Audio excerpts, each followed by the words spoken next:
Les militants du collectif Non à Tropicalia ont reçu des renforts de poids aujourd'hui. Yannick Jadot, dernier candidat écologiste à la présidentielle, Éric Piolle, le maire écologiste de Grenoble, accompagné Karima Deli, chef de file écologie Les Verts pour les régionales. Devant environ 250 manifestants, ils ont pris la parole à l'endroit où doit être construite la serre tropicale. Notre mot d'ordre est assez simple ici sur la Côte d'Opale.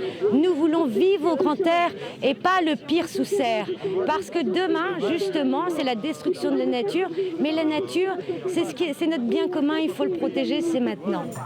Le promoteur du projet assure que 400 emplois directs et indirects seront créés, une promesse qui ne convainc pas les opposants. Le gouvernement, Barbara Pompili, à qui j'ai écrit une question écrite qui n'a toujours pas répondu.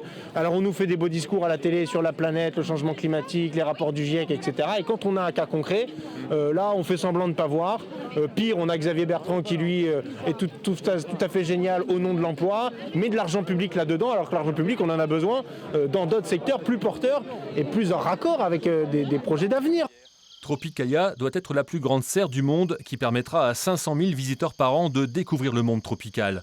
Son promoteur, cet ancien vétérinaire, assure que cet équipement n'est pas l'aberration écologique décrite par les manifestants.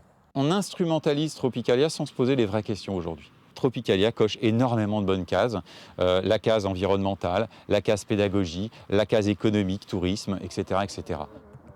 Les élus locaux soutiennent le projet. Le permis de construire a été accordé. Le projet Tropicalia s'inscrit pleinement dans ce projet territorial de développement. Et encore une fois, je crois que les gens qui manifestent ne savent pas trop de quoi ils parlent. Les opposants, pourtant, souhaitent amplifier leur mouvement.